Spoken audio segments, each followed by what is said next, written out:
अगर एग्जाम में क्वेश्चन आए व्हाट इज करेज और तुमने लिखा करेज मीन्स हैविंग नो फियर, तो मुबारक हो, तुम्हारे मार्क्स कटने वाले हैं। क्योंकि नेल्सन मंडेला के हिसाब से हिम्मत का मतलब डर का ना होना नहीं है।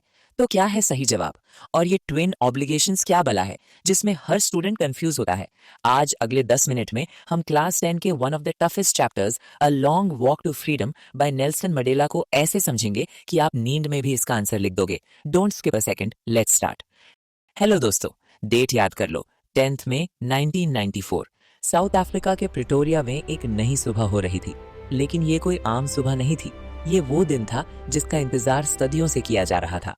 सोचो, 300 साल से भी ज्यादा के वाइट रूल के बाद आज साउथ अफ्रीका को अपना पहला ब्लैक प्रेसिडेंट मिलने वाला था, the legend Nelson Mandela. Mandela बताते हैं कि वो दिन ब्राइट एंड क्लियर था। ये कोई आम दिन नहीं था, ये इनॉग्रेशन डे था, साउथ अफ्रीका की पहली डेमोक्रेटिक नॉन रेशियल गवर्नमेंट का। ये सिर्फ एक पॉलिटिकल चेंज नहीं था, ये उस क्रूअल सिस्टम के खत्म होने का दिन था जिसे दुनिया एपार्थाइड के नाम से जानती थी। ये एक ऐसा कानून था जिससे लोगों के साथ भेदभाव यानी डिस्क्रिमिनेशन किया जाता था, सिर्फ और सिर्फ उनकी स्किन कलर की वजह से। सीन को इमेजिन करो। लोकेशन है प्रिटोरिया की यूनियन बिल्डिंग्स का एक ब्यूटीफुल एम्फी थिएटर। ये बिल्डिंग सैंडस्टोन से बनी है। डेकेड्स तक ये जगह व्हाइट सुप्रीमेसी यानी गोरों का स्ट्रॉन्ग होल्ड थी। लेकिन आज आज नजारा बदल चुका था। मंडेला ने इसे रेनबो गैदरिंग कहा। रेनबो गैदरिंग क्यों? क्योंकि वहां सिर्फ 140 देशों के लीडर्स ही नहीं, बल्कि साउथ अफ्रीका के हर रंग, हर रेस के आम लोग थे। काले, गोरे, मिक्स्ड रेस, सब एक साथ। सबसे पहले मिस्टर डी क्लर्क, जो साउथ अफ्रीका के आखिरी व्हाइट प्रेसिडेंट थे, उन्होंने सेकंड डेप्यूटी प्रेसिडेंट की शपथ ली। फिर थाबो मेकी ने फर्स्ट डेप्यूटी प्रेसिडेंट की शपथ ली। और फिर बारी आई नेल्सन मंडेला की। अपनी बेटी जेनानी के साथ खड़े होकर उन्होंने कॉन्स्टिट्यूशन की रक्षा और लोगों की भलाई की कसम खाई। मंडेला की स्पीच के कुछ की पॉइंट्स हैं जो एग्जाम में डायरेक्ट क्वेश्चंस बनते हैं। उन्होंने कहा कि साउथ अफ्रीका ने एक एक्स्ट्राऑर्डिनरी ह्यूमन डिजास्टर, जो कि अपार्थाइड था, फेस किया है, जो बहुत लंबा चला। लेकिन अब उस डिजास्टर से एक ऐसी सोसाइटी पैदा हुई है जिस पर पूरी ह्यूमैनिटी गर्व करेगी। उन्होंने कहा साउथ अफ्रीका को दुनिया ने बॉयकॉट कर दिया था, लेकिन आज वही लोग दुनिया के बड़े बड़े लीडर्स को होस्ट कर रहे थे। मंडेला ने प्रॉमिस किया कि वो अपने लोगों को पॉवर्टी, डेप्रिवेशन, सफरिंग और डिस्क्रिमिनेशन से आजाद करेंगे। और उन्होंने ये आइकॉनिक लाइन बोली, never never and never again shall it be that this beautiful land will again experience the operation of one by another. इसका मतलब समझ रहे हो? अब कभी नहीं, कभी भी नहीं ये खूबसूरत धरती दोबारा एक इंसान के हाथों दूसरे इंसान पर हो रहे अत्याचार को महसूस करेगी। ये सिर्फ एक लाइन नहीं, एक प्रॉमिस था उन लाखों लोगों से जिन्होंने इस दिन के लिए अपनी जान दी थी। स्पीच के बाद सबने आसमान की तरफ देखा। साउथ अफ्रीकन जेट्स और हेलीकॉप्टर्स यूनियन बिल्डिंग्स के ऊपर से उड़ रहे थे। ये सिर्फ मिलिट्री पावर का दिखावा नहीं था, बल्कि डेमोक्रेसी के लिए मिलिट्री की लॉयल्टी का डेमोन्स्ट्रेशन था। यहाँ एक बहुत इंटरेस्टिंग बात मंडेला नोट करते हैं।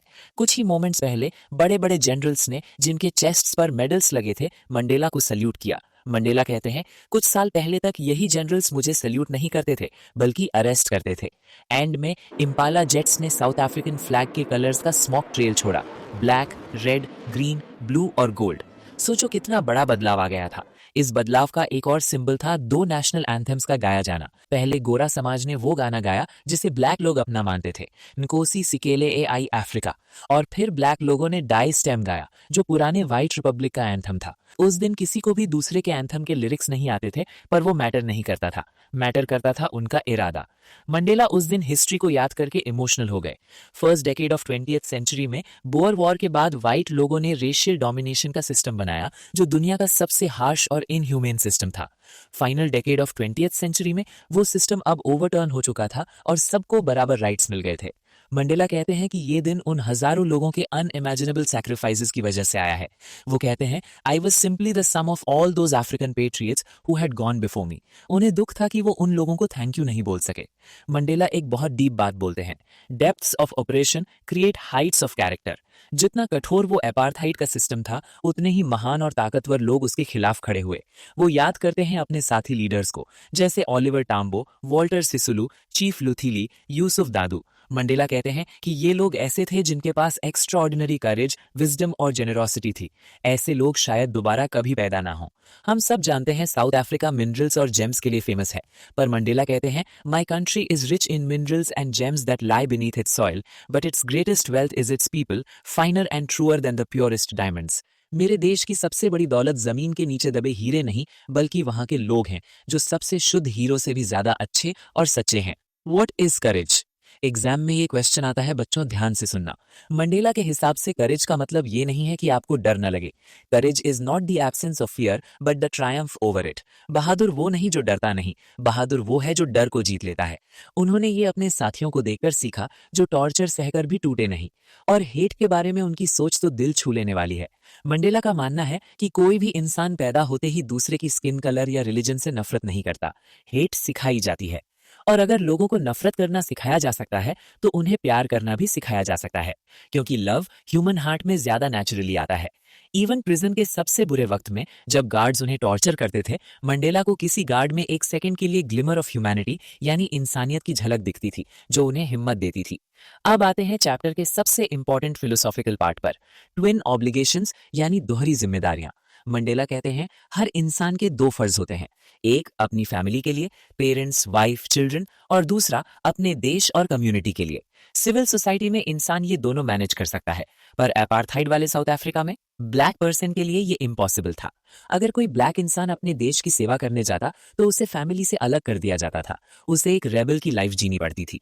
इसीलिए मंडेला को अपनी फैमिली को छोड़ना पड़ा ताकि वो अपने देश को सर्व कर सकें। दोस्तों, मंडेला के लिए फ्रीडम का मतलब हमेशा सेम नहीं था। वो एक बहुत डीप बात कहते हैं, I was not born with a hunger to be free, I was born free. मैं आजादी की भूख लेकर पैदा नहीं हुआ था, मैं तो आजाद ही पैदा हुआ था। सुनने में अजीब लगता है ना? चलो डिकोड करते हैं। बचपन में उनके लिए आजादी का मतलब था खेत में दौड़ना, नदी में तैरना, खाना पकाना। जब तक वो अपने पापा की बात मानते थे उन्हें लगता था वो फ्री हैं, पर ये फ्रीडम एक इल्यूजन यानी भ्रम थी। जब वो बड़े हुए, स्टूडेंट बने, तब उन्हें चाहिए थी ट्रांजिटरी फ्रीडम्स यानी अस्थायी आजादी, जैसे रात को देर तक बाहर रहना, अपनी मर्जी की बुक्स पढ़ना, टिपिकल टीनेज स्टफ, राइट? फिर जब वो जोहानिसबर्ग में लॉयर बने तो उन्हें बेसिक और ऑनरेबल फ्रीडम चाहिए थी, शादी करना, कमाना, फैमिली बसाना। लेकिन यही वो टर्निंग पॉइंट था। उन्हें रियलाइज हुआ कि ये सिर्फ उनकी लड़ाई नहीं है। उन्होंने देखा कि उनके जैसे दिखने वाले हर भाई बहन की आजादी छिन चुकी है, और इसी रियलाइजेशन ने उनकी पर्सनल फ्रीडम की भूख को the greater hunger for the freedom of my people में बदल दिया। इसी भूख ने एक डरे हुए नौजवान को एक बोल्ड लीडर बना दिया, एक लॉ अबाइडिंग अटर्नी को एक क्रिमिनल बना दिया, एक फैमिली मैन को एक बेघर इंसान बना दिया। मंडेला समझ गए थे फ्रीडम इज इंडिविजिबल, आजादी को बांटा नहीं जा सकता। अगर मेरे लोगों के पैरों में जंजीरें हैं तो वो जंजीरें मेरे पैरों में भी हैं। उन्होंने कहा कि ऑप्रेसर, जुल्म करने वाला भी फ्री नहीं है। क्यों?